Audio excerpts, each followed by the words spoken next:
right, joining me now for the latest edition of Knights Coach's Corner is head coach of the NAHL Knights, and that's Tom Kowal. And Coach, you guys are coming off a big weekend. You come away with a 3-game sweep over the Northeast Generals. You told me last week when we sat down that the results would be different after your first meeting of the year, and that they were. You come away again with those 3 wins.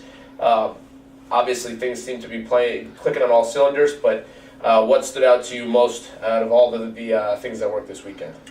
You know, we kind of went back to our old lines a little bit. You know, I mean, I put Bronte back with Olmsted. You know, Morrissey, Robinson, Danchenko. I mean, the great thing about the weekend is that, you know, obviously we won 3 games. Sure. You know, you got very happy with that, but we got production from 4 lines. You know, I mean, all 4 our lines were scoring over the weekend. And, you know, I mean, when that's going and, you know, you get some good goaltending and our defensemen played really well, you know, that's the potion of a winning hockey team. So us as a staff are very happy. You know, we're not satisfied, but, you know, when you go into Boston and, you know, the team that's in first place in the East Division, which we feel is a very strong division, to come away with 3 wins on the road, it's very, you know, very pleasing as a staff, as an organization, to go into another week. But, you know, with Johnstown coming up, you can't get too high, can't get too low. Right. Well, you guys, in playing those Northeast Generals, you know, a lot has been made of their offense this year, rightfully so. They've scored a lot of goals, but you guys came out of the weekend allowing just 2 goals per game against that offense.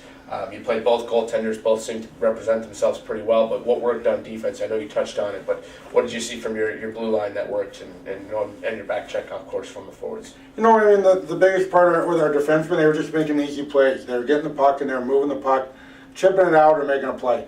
You know, they weren't holding on to the puck too long. And, you know, we were able to get out of our zone and go down and play some offense against them. And, you know, whenever you can get an offensive team that, you know, like Northeast Generals, that I think they have 4 of the top 5 scoring in the league right now. Right.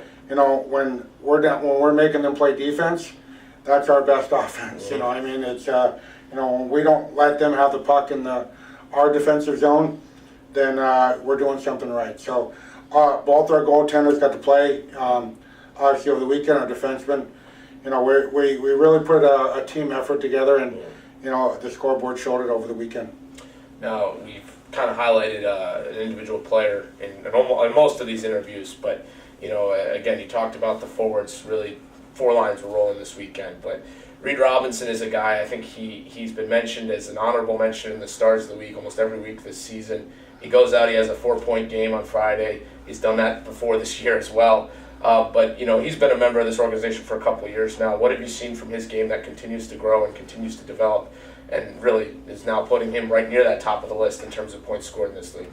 You know, like you said, Reed's been with us. This is his 3rd year in the organization, and, you know, that's what the Wilkes-Barre Knights are all about. You know, developing kids and moving them up in our organization. But he played some youth hockey for us. Now he's on his 2nd year of junior hockey with us. You know, Reed just comes to the rink and wants to play hockey.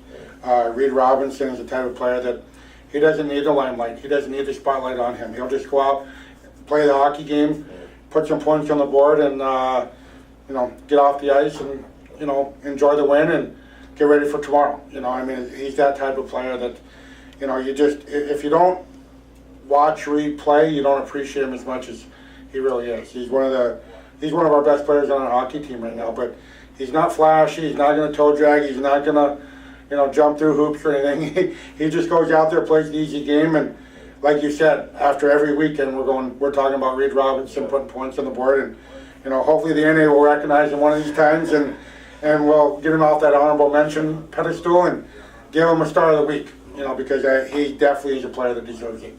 Absolutely. And now, you guys, as you've moved on through the year, you've had, you know, your veteran leaders kind of emerge, but you did name some letters this week, I believe, after this weekend.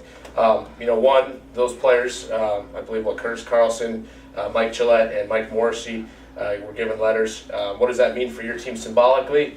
And, of course, you know, with those individuals, what have you seen from them that have allowed you to go out and hand them letters?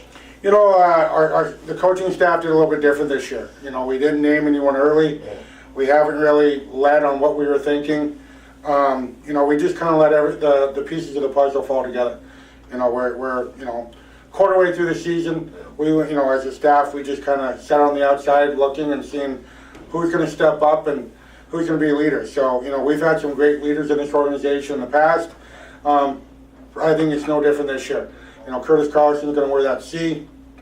He's been another guy that was part of our team till Blaine our first year. Then, Right. We signed him to a tender and let him go play some other junior hockey. He's been with us now on his second year of junior hockey with us. So he's really stepped up, took the younger guys and led them in the right direction, comes out to practice every day, works his butt off. He's definitely deserving of that C.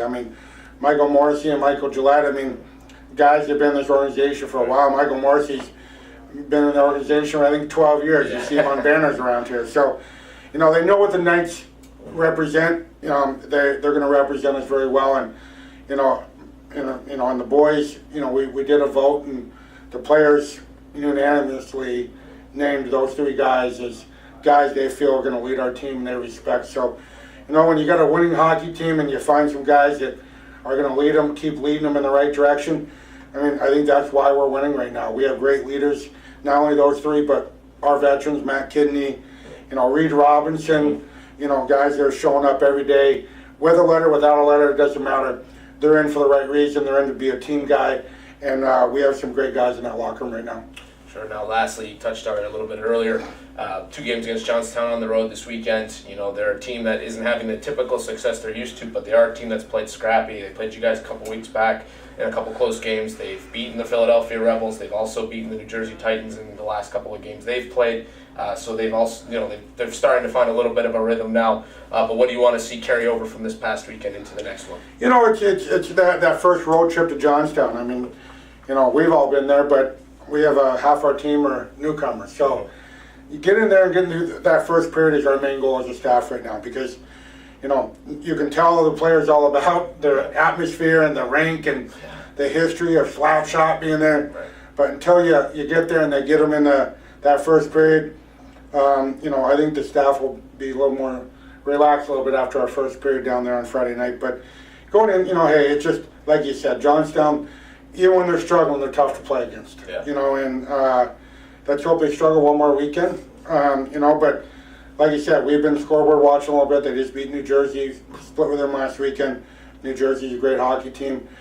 We expect a battle. We expect a tough battle, physically and skill-wise. So, let's hope we keep the winning tradition going for the Knights, and we can go in and we can talk next week and have another successful weekend. We're playing some good hockey right now, and so it's really, I'm not too worried about Johnstown right now. I just want to make sure we have a good week of practice and we keep doing what we're doing, because if we do what we're capable of doing, we're a very tough team to play right now. Absolutely, and the Knights will be in action again next week on Friday and Saturday against the Johnstown Tomahawks on the road, both games in the evening, and those can be viewed at hockeytv.com.